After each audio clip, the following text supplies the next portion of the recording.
आज से हम नया कोर्स शुरू कर रहे हैं मैट लैब के हवाले से।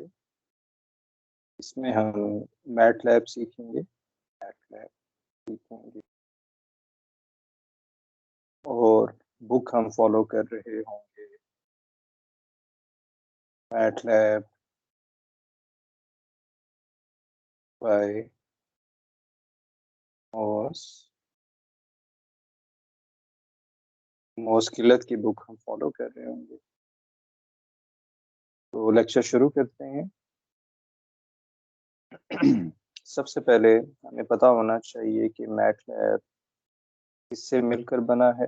Mat lab basically matrix laboratory से मिलकर बना। मैट्रिक्स लेबोरेटरी मैट्रिक्स लेबोरेटरी में फर्स्ट 3 अल्फ़ाबेट्स हैं, 3 लेटर्स हैं। लेबोरेटरी के 3 लेटर्स हैं। इनको जब आप ज्वाइन करते हैं, ये हमारे पास मैट लैब कहलाता है। आपने जब मैट लैब लिखना होगा तो मैट लैब को आप ऐसे नहीं लिखेंगे, गलत होगा।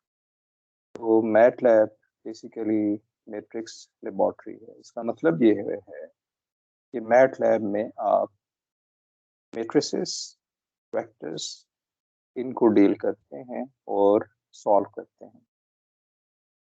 मैट लैब के जो फाउंडर हैं वो क्लीव मुलर हैं। इन्होंने 1984 में मैट लैब डेवलप की थी। मैट लैब के हवाले से ये भी इम्पोर्टेंट है कि ये ओपन सोर्स नहीं है। ओपन सोर्स का मतलब ये होता है कि कोई सॉफ्टवेयर फ्री है या नहीं है। ओपन सोर्स अगर कोई सॉफ्टवेयर है, ओपन सोर्स अगर कोई सॉफ्टवेयर है तो इसका मतलब होगा कि आप उसे फ्रीली डाउनलोड कर सकते हैं, आपको पे नहीं करना पड़ता। लेकिन मैट लैब क्योंकि ओपन सोर्स नहीं है, इसलिए आपको ये बाय करना पड़ेगा, इसका लाइसेंस बाय करना पड़ेगा।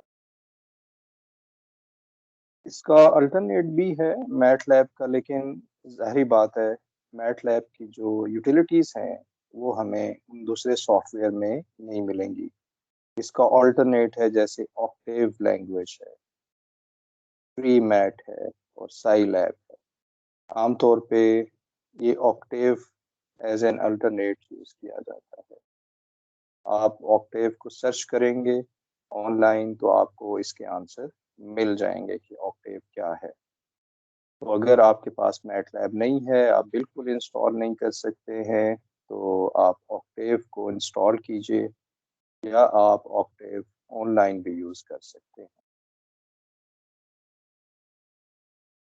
मैट लैब के जैसा कि हमने डिस्कस किया कि मैट लैब डेवलप की थी क्लीव मुलर ने 1984 में। तो पहला वर्जन इसका आया था मैट लैब 1, फिर मैट लैब 2.0 1984 में आया, 1986 में आया, आई एम सॉरी, और मैट लैब 3 1987 और सो ऑन। इस तरह से ये वर्जन्स आते रहे और मैट लैब 2020 में जो वर्जन आया है वो आया है R2020A। आर का मतलब है कि रिलीज,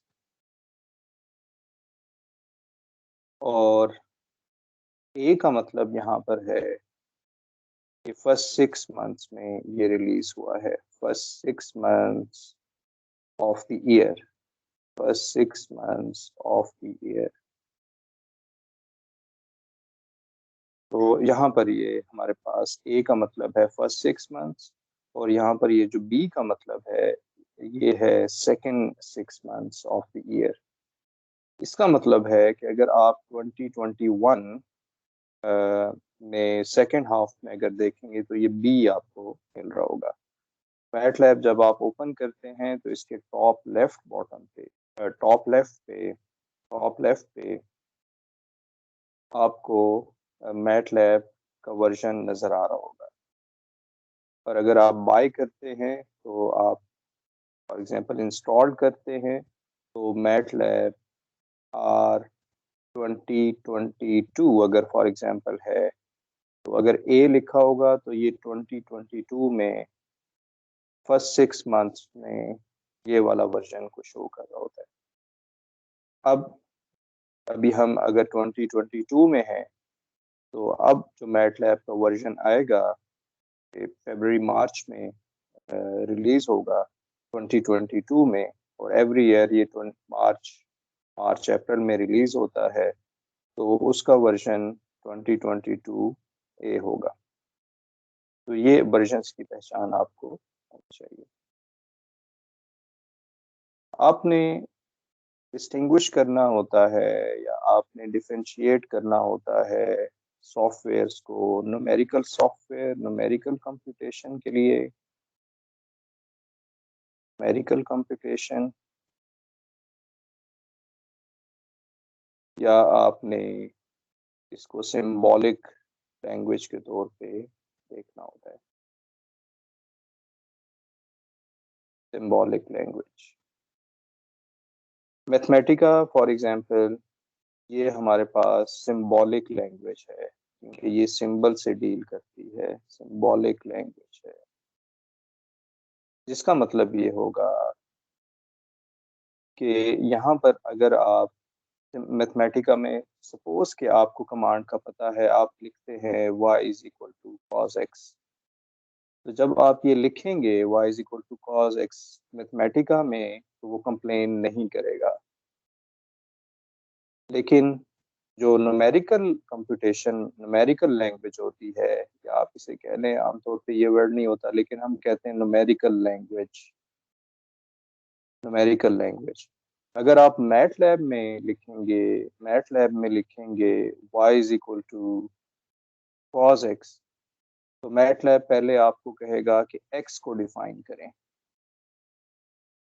जब आप ये मैथमेटिका में लिखते हैं y is equal to cos x, तो वो आउटपुट आपको y is equal to cos x दे देगा। मैट लैब जो है, तो जब तक आप कोई वेरिएबल डिफाइन नहीं करेंगे, उस वक्त तक आपको आंसर नहीं मिलेगा। मिसाल के तौर पे आप मैट लैब में लिखेंगे x इज इक्वल टू, अभी हम सीखेंगे फ्यूचर में कि मैट लैब में कमांड्स कैसे लिखते हैं, x is equal to π/2 for example, तो आप लिखेंगे y is equal to cos x, इसका सिंटेक्स कुछ ऐसे होता है।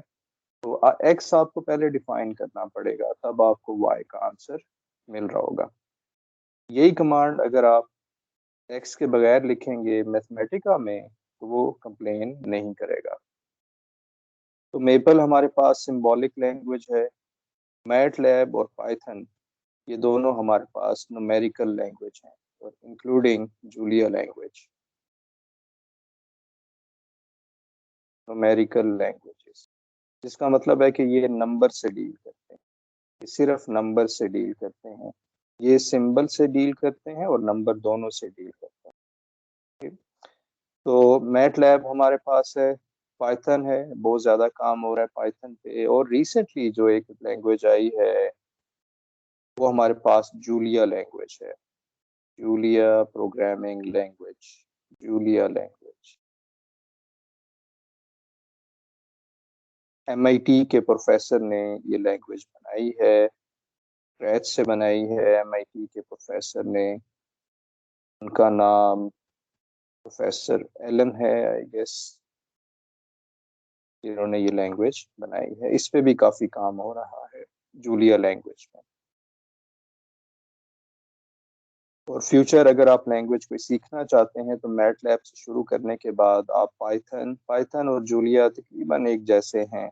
और जूलिया इसलिए प्रेफर की जाती है क्योंकि ये थोड़ा सा फास्ट है बाकी तमाम लैंग्वेज से, ये इसकी एफिशिएंसी अच्छी है, तो ये पाइथन से भी फास्ट है। ओके, मैटलैब का अगर आप मैटलैब अगर आप देखेंगे, तो इसको आपको कुछ इस तरह से नज़र आ रहा होगा। जैसे ही मैटलैब आप ओपन करते हैं, तो आपको इसकी विंडो कुछ ऐसे नज़र आ रही होगी। ये जो जगह है, ये कहलाती है एडिटर। यहाँ पर आप प्रोग्राम लिखते हैं, कोई भी प्रोग्राम बड़ा सा या शॉर्ट कोई प्रोग्राम लिखना चाहते हैं, तो वो आप यहाँ पर लिखते हैं। ये हमारे पास कहलाता है कमांड विंडो। और ये देखें, ये यहाँ लिखा हुआ है कि ये कमांड विंडो है, कमांड विंडो। यहाँ पर आप कोई शॉर्ट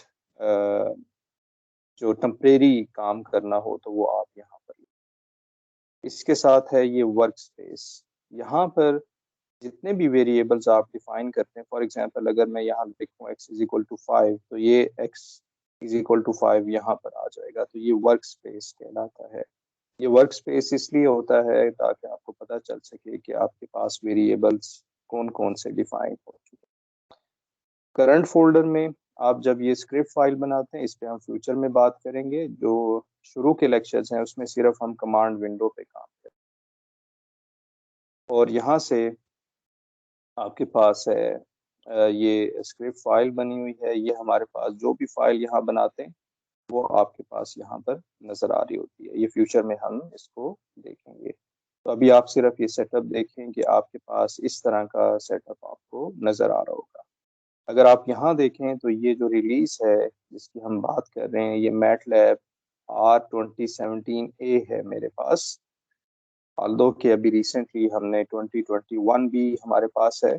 हम 2021 पे काम करेंगे, 2021A पे, 2021B पे। तो मैटलैब रिलीज 2017A है। इसका मतलब है कि ये 2017 में फर्स्ट 6 मंथ्स में ये रिलीज हुआ था, जिस वर्जन की आपको ये पिक्चर दिखाई दे रही है।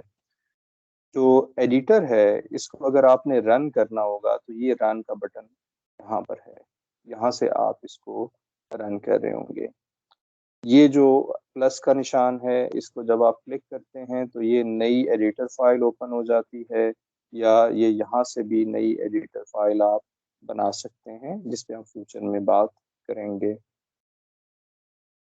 फिर फिगर विंडो हमें कुछ ऐसे नज़र आती है। जब आप कोई प्रोग्राम लिखते हैं, कोई फिगर बनाते हैं, तो वो फिगर अलग से विंडो आपको नज़र आ रही होगी। तो ये कोई फिगर है जो कि आपको नज़र आ रही है। तो मैटलैब विंडोज़ में क्या कुछ है हमारे पास, कमांड विंडो हमने देखी, फिगर विंडो है, एडिटर विंडो है, कमांड हिस्ट्री वो यहाँ पर हमने नहीं देखी है। कमांड हिस्ट्री, कमांड हिस्ट्री आप ला सकते हैं, वो यहाँ पर नज़र आती है अलग से। अगर आप देखना चाहते हैं कि आपने कौन सी कमांड यहाँ एंटर की हैं, तो वो आपको यहाँ पर नज़र आ रही होगी कमांड हिस्ट्री। उसको सेटिंग से लाया जा सकता है। और वर्क स्पेस आपने देखा है। तो जो हमारे पास मैट लैब नज़र आएगा वो हमें कितने सेटिंग्स में नज़र आ रहा होगा। फिर कुछ शुरू में कमांड्स आपको पता होना चाहिए। कुछ कमांड्स ऐसी हैं जैसे सेमी कॉलन है। सेमी कॉलन क्या करेगा कि अगर आप फॉर एग्जांपल मैटलैब में लिखते हैं x इज इक्वल टू 5, तो सेमी कॉलन इसके सामने लगाएंगे तो मैटलैब आउटपुट डिस्प्ले नहीं करेगा। आप कमांड विंडो में यहाँ पर लिखेंगे, ये कमांड विंडो में x इज इक्वल टू 5 लिखें और इसके सामने सेमी कॉलन लगा दें। कॉलन नहीं लगाना आपने, कॉलन का कुछ और मतलब होता है। अगर हम सेमी कॉलन लगाएंगे तो यहाँ पर आउटपुट आपको नज़र नहीं आएगा। लेकिन अगर आप ये सेमी कॉलन ख़त्म कर देंगे तो आपको x इज इक्वल टू 5 यहाँ पर नज़र आ रहा होगा। और यही चीज़ हमारे पास टेक्स्ट एडिटर फाइल में भी होती है। एडिटर में क्या होगा, जब x इज इक्वल टू 5 आप यहाँ पर लिखेंगे और सेमी कॉलन लगाएंगे तो आउटपुट जो है वो हमें, आउटपुट हमेशा कमांड विंडो में नज़र आती है, तो वो आपको नज़र नहीं आएगी। तो ये हमें याद रखना है कि सेमी कॉलन की हमें कहाँ ज़रूरत है, ये कहाँ पर नहीं है। जो परसेंटेज का साइन है, परसेंटेज का साइन आप तब लगाते हैं जब आपने कमेंट करना होता है। कमेंट कई पर्पसेस के लिए किया जा सकता है। आप एक प्रोग्राम लिखते हैं, फॉर एग्जांपल आप एक यहाँ पर प्रोग्राम लिखते हैं और आप बताना चाहते हैं कि ये x इज इक्वल टू 5 क्या है, तो आप यहाँ पर परसेंटेज का निशान लगाएंगे और लिखेंगे x represents, x represents a cost function. फिर आप यहाँ पर लिखेंगे y is equal to 6 percentage, percentage का मतलब है कि comment y represents a profit. तो आप यहाँ पर परसेंटेज जब लिखते हैं तो इसका मतलब होता है कि ये कमेंट है, मैटलैब इसको रीड नहीं करेगा, सिर्फ ये रीड कर रहा होगा। परसेंटेज का एक और भी एडवांटेज है, वो ये कि आप शुरू में क्लियर ऑल, ये जो कमांड्स है इसको मैं एक्सप्लेन करूंगा। आप शुरू में लिखते हैं परसेंटेज और अपने प्रोग्राम के हवाले से बताते हैं, this program gives information so on, जो भी आप लिखना चाहते हैं। ठीक है, तो परसेंटेज एक तरह की हेडिंग भी है जिसमें प्रोग्राम के हवाले से बताया जाता है। तो ये कमेंट होता है, परसेंटेज आपके पास एक कमेंट होता है। सीएलसी की कमांड आप यूज करते हैं, ये फॉर एग्जांपल ये हमारे पास है कमांड विंडो। जब यहाँ पर आप लिखेंगे सीएलसी, केस सेंसिटिव होता है, आपको सीएलसी स्मॉल लेटर्स में लिखना होगा। जब सीएलसी लिखेंगे तो ये सब कुछ खत्म हो जाएगा। ठीक, और आप दोबारा से फर्स्ट प्रॉम्प्ट में चले जाएंगे। तो सीएलसी हमारे पास जो कमांड विंडो में जो कुछ लिखा हुआ है उसे वो खत्म कर देता है। अच्छी न्यूज़ ये है हमारे पास कि मैटलैब मोबाइल भी है, जो मैथ वर्क्स वालों का है। आप गूगल प्ले स्टोर से या आईओएस से इसको, एप्पल का जो स्टोर है वहाँ से इसको डाउनलोड भी कर सकते हैं। तो ये मैटलैब जब आप डाउनलोड कर लेंगे, आपको लॉगिन और पासवर्ड देना होगा। जो भी आपका ईमेल है वो आप एंटर करें, रजिस्टर करें अपने आप को। और जब रजिस्टर कर लेंगे तो आप मैटलैब मोबाइल डाउनलोड कर सकेंगे। वो आपको कुछ ऐसे नज़र आ रहा होगा। मैटलैब मोबाइल में आपके सामने कमांड विंडो सिर्फ ओपन हो, यहाँ पर कमांड विंडो होती है। अगर आप for example script file open करना चाहते हैं तो यहाँ पर आप क्लिक करेंगे तो एक फाइल आप बना सकते हैं, स्क्रिप्ट फाइल। तो मैटलैब मोबाइल जो है उस तरह से काम नहीं करेगा जिस तरह से ये पीसी पे काम करता है, लेकिन आप इसे डाउनलोड कर सकते हैं प्ले स्टोर से। तो ये हमारे पास इसका इंट्रोडक्शन था मैटलैब का। यहाँ पर आज का लेक्चर हम खत्म। Thank you for watching.